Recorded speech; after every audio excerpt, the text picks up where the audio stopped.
my name is Maria, as you said, a very Spanish name. And I graduated in economics in University of Granada, but I also took a couple of Erasmus years in Ireland. And then after that, I stayed in that country for actually 8 years. It was a very good opportunity. It was in the late 90s. So Ireland was really going up very well.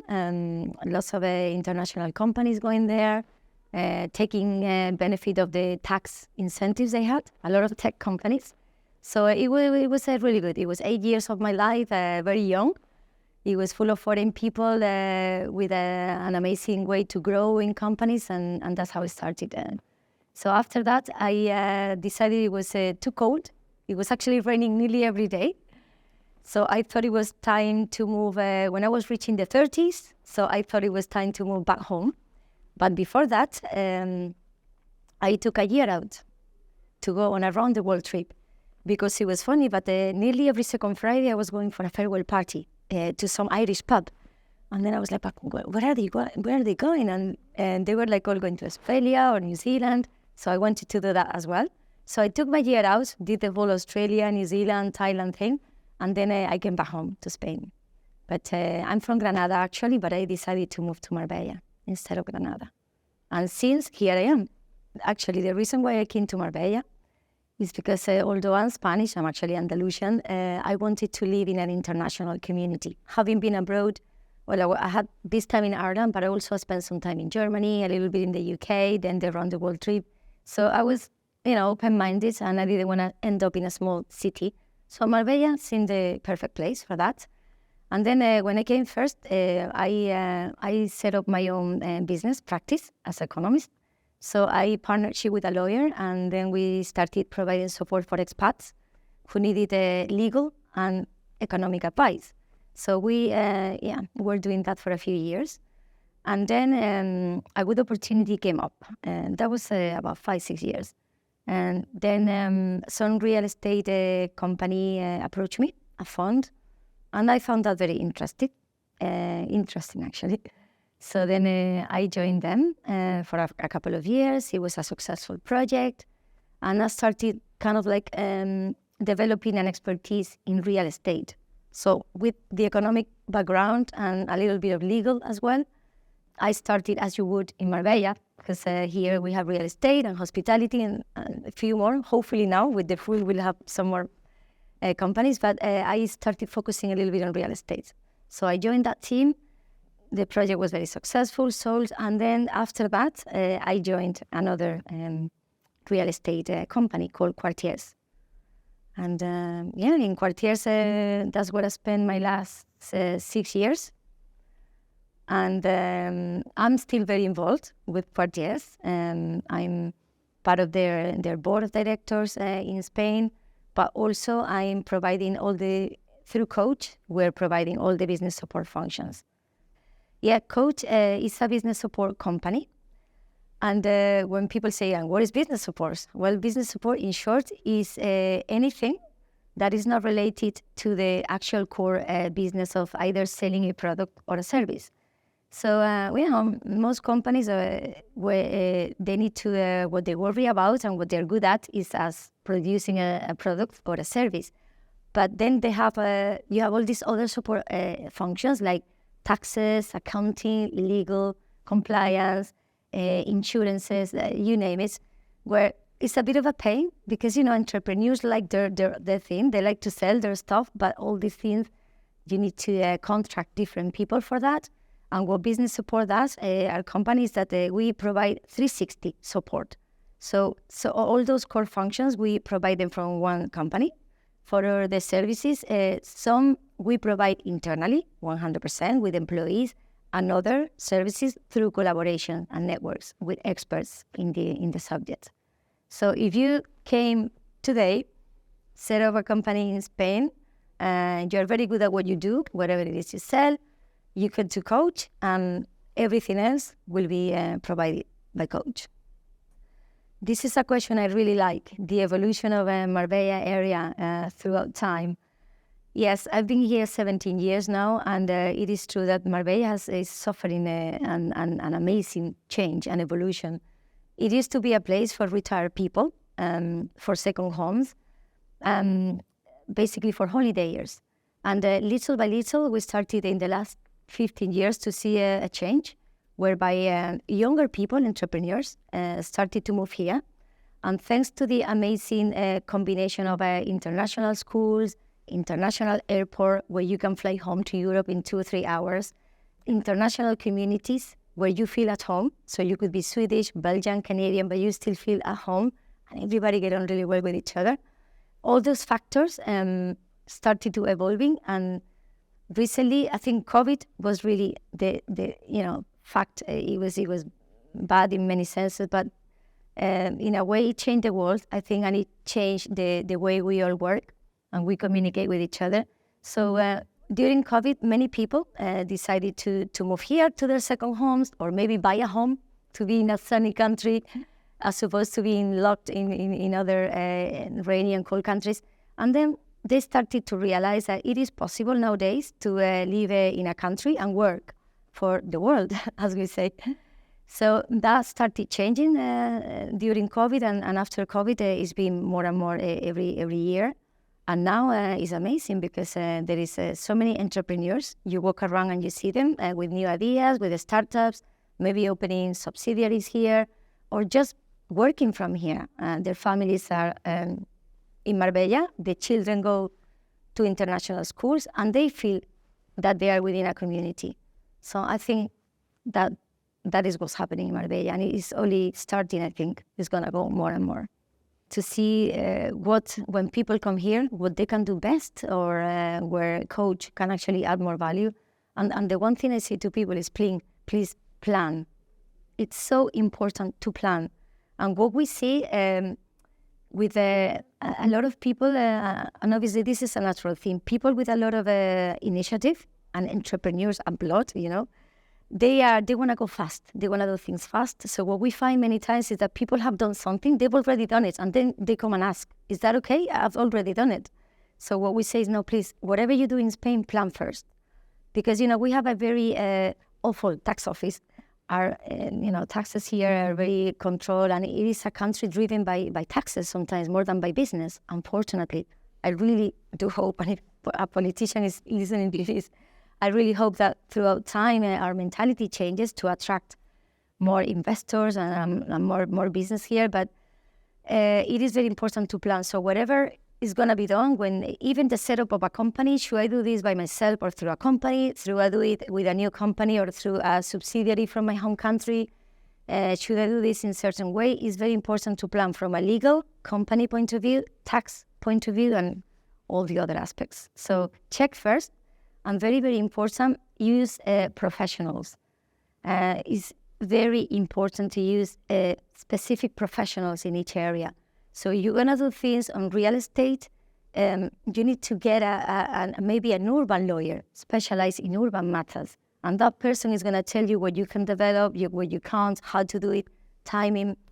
If you are going to work on something else, get maybe a labor lawyer. So specialization is key. And that's where we can also add value to maybe point in the right direction. And there is a saying that sometimes in order to save money, you might feel, it's better to use a solution that is maybe more cost efficient, but then in the medium, long term will be a lot worse. So planning is very important, and to choose the right professionals. And not to get advice from somebody at the bar or from a friend who did it that way, because maybe that setting was perfect for that friend, but maybe yours is different. As a business support function, which of course partly is accounting and tax, that's what we call core, accounting, tax, labor, everybody needs that, but we try to add a little bit more and really be like an extension of the company. So that's why it's so important to understand the business. But with this involvement we have, we realize that so many times not having planned or not having asked the right questions have turned into awful situations. For instance, we are lately seeing a lot of cases where people bought a property thinking, there is an incentive where I can pay a reduced transfer tax. If you're going to sell within 5 years, you can buy with a reduced tax. So that gives you more liquidity. Then you have to meet some requirements to do that. But many people don't know that all the formalities that they need to meet. In particular, one of the formalities is as simple as registering your tax activity in the municipality where you have the property. So maybe you have properties in 2 or 3 municipalities. You have to sign up your tax activity in each of them. Many people don't know that, and that is such a simple thing. It costs nothing, and not having done that has turned into the tax office going back to people, even though they have sold within the 5 years, going back and claiming the remaining transfer tax because they did not meet such formality. And we have a lot of cases as well with license matters where a real estate agent maybe not well informed, or maybe because it's not their actual job to do the due diligence, present a project with the best intentions, but maybe due diligence is not properly done. And people buy a property, they think they can renovate it like that, and then suddenly the town hall, our beautiful town hall, comes and stops the works. And that could mean a lot of money because, time is money, and in real estate, 1 year, half a year is extremely important. And if you don't get the right permits in the right way, then you end up maybe losing a couple of years or even not being able to sell your projects. So in an area where real estate is key, is one of our main areas of business, this is absolutely key, and we have seen many mistakes like that. Actually, we are seeing an incredible change, and our company in particular is very focused right now, up to now, has been very focused on Swedish market. That's only because the founders are Swedish. They lived in Sweden and they decided to move here to Marbella or Marbella area. So obviously, naturally, we ended up supporting a lot of Swedish people. So, but not only in Sweden, but in also other Nordic countries, Belgium and France, and you name it, we can see that there's more and more entrepreneurs coming here, setting up their companies, not just real estate, which has been traditionally the one, but also tech companies like digital marketing, sales, and AI, a lot of coaches, people training, coaching. So we can see more and more companies moving here. Some of them, sometimes it's funny, they just come for a week or two, they like it. Maybe they come on, next step, they come on a holiday with their family. Then they decide to buy a house, second residency, to come in the summer, come a few times a year, and then a year later they end up moving. So, we get a lot of questions like, what are the schools? As business support, sometimes we have to help with everything. We have to help with their NIE, their residency, if they're not from Europe, helping them with the school, because, they don't have the language. Sometimes the administration is difficult in Spain. So, yes, that's a natural course we're seeing. Come, try, holiday, second home, and then they move. And like I said, the international airport, together with the international schools, Swedish, French, British, IB, makes that possible. And of course, the weather and our amazing food. Yes, well, what do I like to do? I like to do a lot of things. I like sports a lot. One of my favorite sports is skiing. So I am so lucky because we have Sierra Nevada, 2.5 hours drive from here. Let's say it's not the best ski resort in the world, but you can go for a weekend. Even you can go on the same day and, lunch in Sierra Nevada and could be having dinner in Marbella. So skiing, I do a lot. The season started soon. I also like running. I go for a run, but I don't do marathons or anything like that. Just running for myself, running by the sea. And actually, that's when I think and make decisions and get ideas. Running is good. I also like dancing a lot. I used to dance flamenco when I was younger, until the age of 18 or so, a little bit professional even, like I was touring. I like that. So dancing is part of my life, generally. And then, of course, I love socializing, meeting people. I love wine, red wine. So when possible, I go to wine tasting. But socializing in general is something I love, and watching films. But I'm old-fashioned. I love going to the cinema. I like watching old films more than series. I am a film person. Well, Cooach has an office in Fuengirola. That's where we have, let's say, our production. A lot of the people are working there because the founders, some of them live in the areas. We set up the office there. So then we ended up that 3 people, key people now at Cooach, lived in Marbella. So we went to an office here and also to attract Marbella clients. Then I was invited to the opening. And from that day, I knew this was the only place where to be, no hesitation. So we, and then luckily we met Olivia, lovely Olivia. We knew her because she had worked before at Boho Club. And then in 10 minutes, we were convinced. So soon we joined the pool after that. And it's been amazing since. Well, what we love about the pool is that, it offers everything. Like if you want to be formal, you get a meeting room so you can have more formality. But we decided on purpose not to get an office and get an open space because we like to interact a lot. So is this flexible informality where you can meet your clients having a coffee if that is, the situation that you're at. But you can also rent a room or get a meeting room and do a more formal presentation. And then, of course, the main thing is the interaction. Everybody mingles, talk to each other. I think you've done amazingly with the Thursdays, bringing speakers, doing events. And through that networking, you feel that you're not in a holiday place, as it is Marbella. You feel that you're actually in a working place. Could be Madrid, could be Stockholm, could be any other capital in the world. So while you are enjoying Marbella and being able to go for a swim after work and socialize and have a nice wine, here you get this entrepreneurial and company feeling, which we all need. We don't want to be sitting at home all day or having an office in maybe Ricardo Soriano, but you are alone with 2 people. This is really, really nice. And actually, we already have maybe 3 or 4 clients that we've met at the pool. Some of them we knew before, and they had then our paths cross again, because, people, you meet them at an event or you meet them at a previous job. And then others, we just happened to be talking at some event. I met them, and some others, it's funny, they even heard us talking or being on a call and came by and said, "Oh, I heard you do this. I actually have a need. Is that something you could help me with?" So I think the interaction is amazing and the potential is huge. Cooach actually specializes in growth companies. That's our niche. We don't go so much for established companies, which we can as well, everybody's welcome, but we deal a lot with growth companies, so we see what the weaknesses and the strengths are. And of course, the first thing for a startup is to have a good idea or a good product, but that's very important.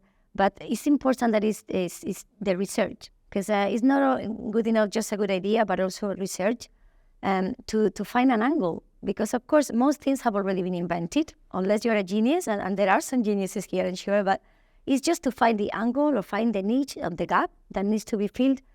Also, intuition is very important. So entrepreneurs must be intuitive by nature. It's something that you're born with. So because intuitive people just see the opportunity, you see the gap. You just suddenly one day you're running or playing piano and you see it. So intuition, well-researched, but very, very important is in the startup phases, the relationships, the networking, where it is with the partners, with investors, with the employees, with collaborators. That part is very important to have a good eye for that. And then strict control over the business plan, the deadlines, the milestones, the cost control. That phase is extremely important. And we know that a lot of startups fail in the early stages. Some have good ideas, they even get investors, but maybe lack of following the business plan and control of these milestones make them fail. And it's key as well, finally, to be very quick in readjusting, because you have this plan, milestones, you measure, and if not, you need to readjust quickly. So they would be the main advice for startups. To finalize, I would like to thank the pool, really, for everything, for making us feel at home from day one, for the amazing networking you have created, this hub, and to be honest, really, for making us feel happy. I'm a person who like to be happy. We spend a lot of hours working, and here you have achieved that, this happy atmosphere, and that's very important. So thank you. I thank the pool for the opportunity, and I hope you continue growing and do more pools in Madrid and other places so that we can also liaise with those pools. That'd be amazing. 2, 1, 3.